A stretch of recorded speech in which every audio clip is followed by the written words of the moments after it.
Okay, اس میں آج ہم نے پڑھنا ہے جوزف ایڈیسن کو. جوزف ایڈیسن کا یہ ایک تو یہ کہ یہ بیٹل کٹ کیٹ کلب کے ممبر تھے، انگلش ایسیسٹ تھے، پوئٹ تھے، پلے رائٹ تھے، پولیٹیشین تھے. اور اس کے علاوہ ان کا جو بڑا کارنامہ ہے وہ یہ ہے کہ انہوں نے ایک پیریوڈیکل، ایک میگزین دا اسپیکٹیٹر، اس کی بیس رکھی تھی، اس کی بنیاد رکھی تھی. اس کے علاوہ یہ پولیٹیکل پیپرز اور پیریوڈیکلز کے حوالے سے ذرا زیادہ فیمس ہیں، اور انہوں نے 3 ہی پلیس لکھے تھے، that were libretto, Cato and the Drummer. اور ویسٹ منسٹر میں ہی ان کو دفنایا گیا، اور ان کے اوپر پوپ نے اپنی ڈینسیڈ میں کافی حد تک سٹائر بھی کیا ہے. تو ایڈیسن کا نام مین آپ نے یاد رکھنا ہے پروز رائٹنگ میں، اور اس کے علاوہ انہوں نے جو پیریوڈیکلز پبلش کروائے، پیریوڈیکلز میں جنہوں نے ان کا اہم رول تھا، that was the Spectator and the Guardian. Next ہے ہمارے پاس Richard Steele. Richard Steele important بندہ ہے، یہ آئرش رائٹر تھے، پولیٹیشین بھی تھے، اور ان کو سر کا خطاب دیا گیا تھا ان 1713. اور ان کو ان کے جو پولیٹیکل پمفلیٹس ہیں وہ پبلش کرتے تھے یہ، کیونکہ ان کا حکومت کے ساتھ کافی کلوز ریلیشن شپ تھے، تو اس لیے گورنمنٹ کی طرف سے، جو حکومت کی طرف سے آفیشیل اسٹیٹمنٹس آنی ہوتی تھی وہ یہ لکھتے تھے. اور یہ بھی کٹ کیٹ کلب کے ممبر تھے. اب یہ کٹ کیٹ کلب ہے کیا تھا؟ کٹ کیٹ کلب دراصل ارلی 18 سینچری انگلش کلب تھا لنڈن میں، اور اس میں بہت اس کی اسٹرانگ پولیٹیکل اور لٹریری ایسوسیشن تھی. اور ان کے جو پرومیننٹ رائٹرز ہیں ان میں ہمارے پاس کانگریو آ جاتا ہے، جان لاک آ جاتا ہے، وان برگ، ایڈیسن، اسٹیل ایکسیٹرا آ جاتے ہیں. اب رچرڈ اسٹیل کا جو سب سے فرسٹ پبلشڈ ورک تھا، that was the Christian Hero, the Funeral, the Tatler and the Tender Husband. یہ ان کے امپورٹنٹ ہے، لیکن مین جو ان کا کام ہے نا وہ یہ ہے کہ فرسٹ جو جرنل ہے ان کا دا ٹیٹلر اس حوالے سے امپورٹنٹ ہے کیونکہ یہ بہت زیادہ ریئلسٹکلی ایک حساب سے چیزوں کو پورٹری کیا کرتا تھا. نیکسٹ ہمارے پاس ایج آف جانسن بھی ہیں. یہ 18 سینچری میں آپ کو بہت سے سب ایجز بھی ملیں گی ان کے رائٹرز کی وجہ سے. اب اس میں جو ایج آف جانسن ہے، ایک تو یہ 1709 سے لے کر 1784 تک جاری رہی تھی. اس کو ایج آف سینسیبلٹی بھی کہتے ہیں، 1750 ٹو 1798 تک جو پیریڈ ہے. اب یہ جو سیمیول جانسن ہے یہ پوئٹ بھی تھے، کرٹک بھی تھے، آتھر بھی تھے فکشن کے. اور اس کے علاوہ ان کا جو موسٹ امپورٹنٹ کام ہے وہ ہم پہلے بھی پڑھ چکے ہیں، that is the dictionary of the English language. اور اس کے علاوہ یہاں پہ اس ایرا میں، ایج آف جانسن میں جو ہسٹوریکل ایونٹس ہوئے تھے، جو ہسٹوریکل واقعات ہوئے تھے، ان میں فرینچ ریولوشن بہت امپورٹنٹ ہے. We all know about the French revolution a lot, کہ ایک تو یہ 1789 سے لے کر 1799 تک ہوئی تھی. اب یہ جو فرینچ ریولیوشن ہے اس کی بگننگ اگر ہم تھوڑی سی دیکھیں تو اس کا آغاز ہم کنگ لوئس 14 سے کر لیتے ہیں. کنگ لوئس 14 جب بادشاہ بنا تو اس کے بعد اس کی سب سے جو ڈیپسٹ ڈیزائر تھی وہ یہی تھی، نمبر 1 کہ وہ کوئی ایسا کام کرے جس سے پوری دنیا میں فرانس کی واہ واہ ہو جائے. نمبر 2 اس کی جو نوبلٹی ہے، اس میں جو پرومیننٹ لوگ ہیں، جو اس کے جو درباری ہیں جو کہ ہمیشہ سازشوں میں مصروف رہتے ہیں، کچھ یہ ایسا کام کرے کہ ان کو آپس میں یا تو لڑوا دیں یا کچھ کر دے کہ یہ لوگ آپس میں لگے رہیں اور اس کا تختہ کوئی بھی الٹنے کی کوشش نہ کرے. تو اب کنگ لوئس 14 نے اس کے لیے کیا کیا، اس نے ایک محل بنوایا، ایک پیلس بنوایا، وارسائی پیلس، جیسے تاج محل ہے نا انڈیا میں. اب اسی طرح سے یہ جو وارسائی محل تھا یہ اتنا اس نے پیارا، اس نے اس کو کہا تھا جتنے بھی اس کو آرکیٹیکٹس کے کہ تم لوگوں نے اتنا اسے پیارا بنانا ہے کہ ساری دنیا میں سے لوگ جو سے ہیں وہ وارسائی محل دیکھنے کے لیے آئیں. اب یہ جو وارسائی محل ہے اس میں فرانس کا اتنا زیادہ خرچہ لگا کہ ایک حساب سے فرانس کا پورا خزانہ اس پیلس کو، اس محل کو بنانے کے لیے ایک خالی ہو گیا.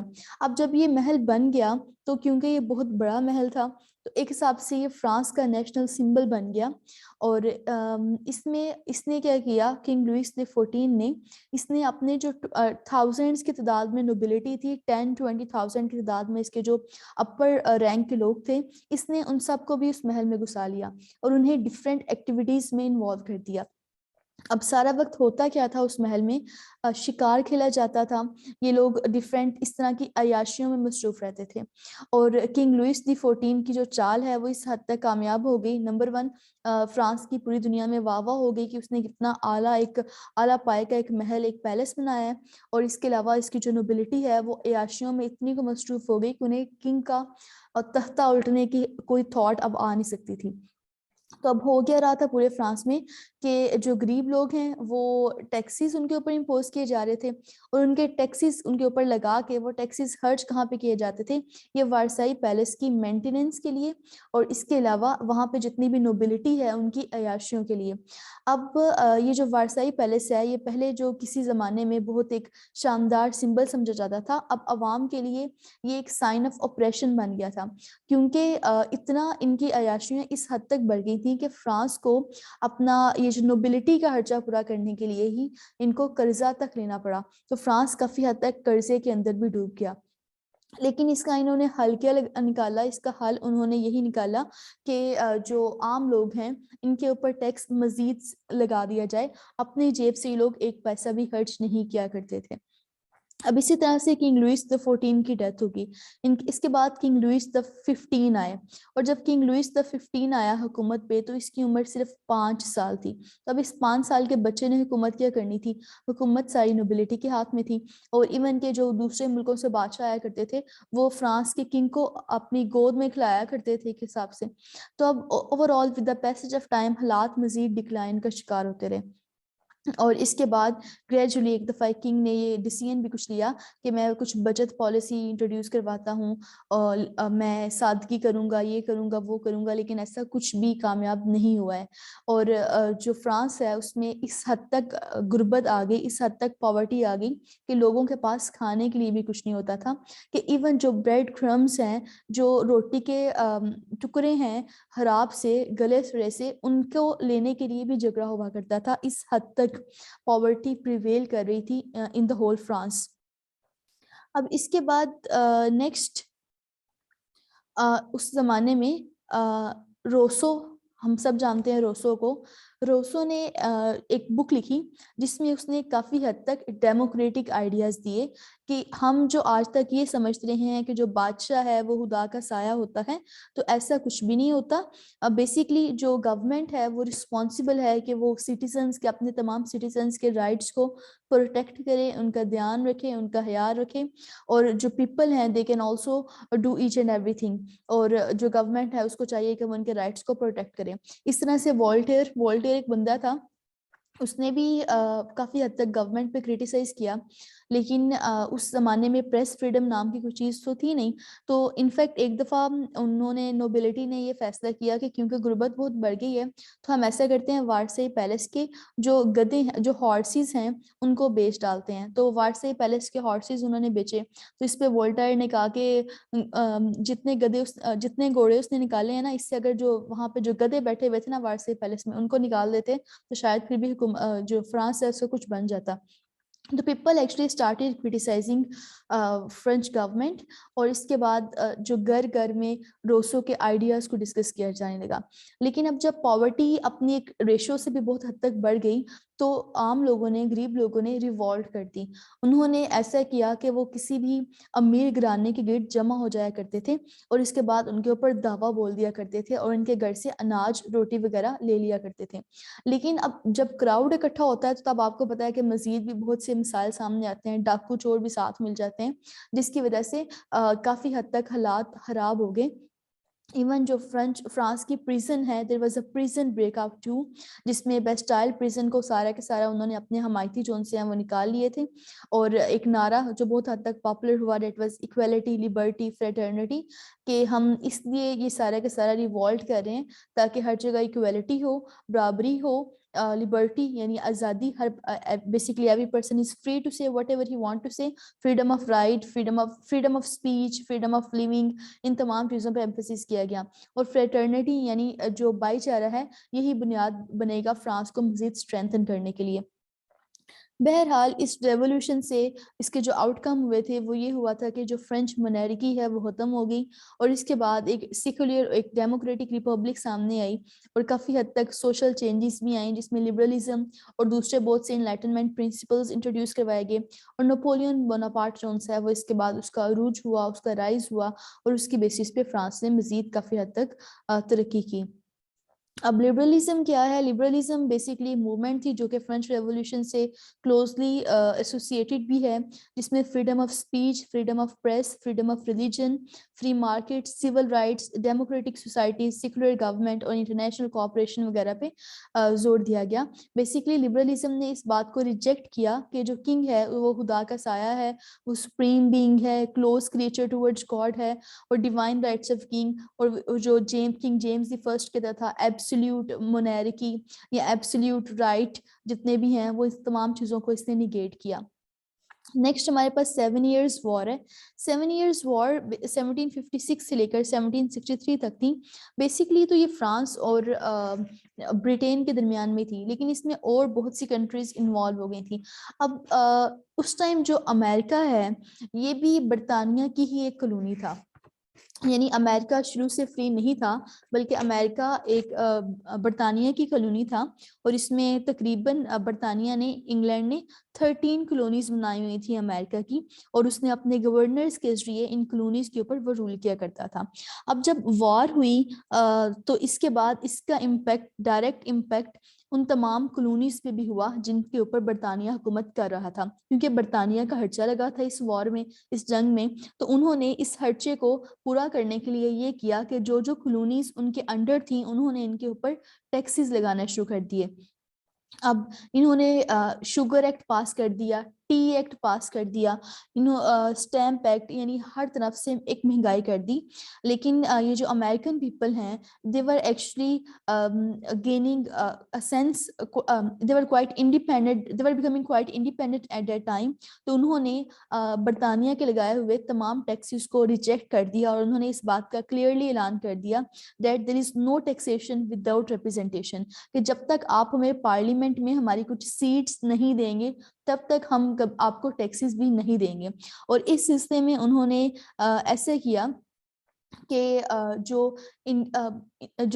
انگلینڈ ہے بیسیکلی یہ ٹی امپورٹ کیا کرتا تھا انڈیا سے. تو جب انڈیا سے ٹی آتے تھے تو وہ امریکن جو سی ہے اس کے راستے میں آیا کرتے تھے.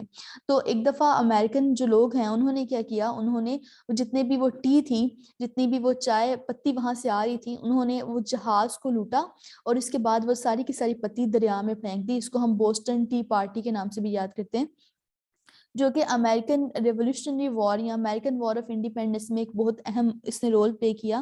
اور اس سے لوگوں کو اس بات کی کرج ملی that they can actually kick out Britain out of their continent. اور انہوں نے ایونچولی 4 جولائی 1776 کو امریکہ نے ڈکلیئر کر دیا کہ وہ ایک انڈیپینڈنٹ اسٹیٹ ہے. اور اس کے بعد کافی زیادہ وار بھی سٹارٹ ہوئی, لیکن یہاں پہ کیونکہ برطانیہ اور فرانس کے آپس میں جنگیں نہیں ختم ہوتی تھیں تو فرانس نے امریکہ کو سپورٹ کیا, امریکن جو ریولوشنریز ہیں ان کو سپورٹ کیا, اور ان کی سپورٹ کے ذریعے جو امریکہ ہے وہ ایک انڈیپینڈنٹ اسٹیٹ بن گیا. نیکسٹ اس میں ایک بہت امپورٹنٹ جو آرٹیکل ایک ویکلی نیوز پیپر ہے دی ایڈونچرر, وہ بھی اس ایرا میں ہوا پبلش. اور اس کے علاوہ اس ایرا کا most important writer doctor Samuel Johnson ہے. ڈاکٹر سیموئل جانسن جو سے ہیں یہ بہت ایک ملٹائی ٹیلنٹڈ بندے تھے. وہ ایک پوئٹ بھی تھے, مضامین بھی لکھا کرتے تھے, ایسیسٹ بھی تھے, مورلسٹ بھی تھے, لیکسیکوگرافر بھی تھے, یعنی کہ ڈکشنریز لکھا کرتے تھے. اور اس کے علاوہ یہ اینگلیکن چرچ میں تھے اور ٹوری کے ساتھ, وک اور ٹوری پارٹی, اب آپ کو جتنے بھی رائٹرز ملیں گے نا اس نے اپنے ایک ایک پارٹی لی ہوئی ہے, تو یہ ٹوری پارٹی سے تھے. اور جس کی وجہ سے کیونکہ گورنمنٹ کے ساتھ کلوزلی ایسوسیٹڈ تھے تو انہیں پینشن بھی ملتی تھی. اور اس کے علاوہ یہ کہ یہ بہت ایک مین آف لیٹرز تھے, پڑھا لکھا بندہ تھا یہ. اور ان کی جو بایوگرافی لکھی ہے جیمز باسویل نے لکھی ہے, اور ان کی بایوگرافی لکھنے کی وجہ سے جیمز باسویل کافی فیمس بھی ہوئے تھے. اسٹارٹ انہوں نے اپنا ٹیچنگ سے کیا تھا, اس کے بعد یہ لنڈن چلے گئے, وہاں پہ انہوں نے ایک میگزین لکھنا شروع کر دیا, دیٹ واز دا جینٹلمینس میگزین. اب ان کے جو کچھ امپورٹنٹ ورک ہیں وہ ان میں سب سے ایک جو موسٹ امپورٹنٹ ون ہے دیٹ از written here.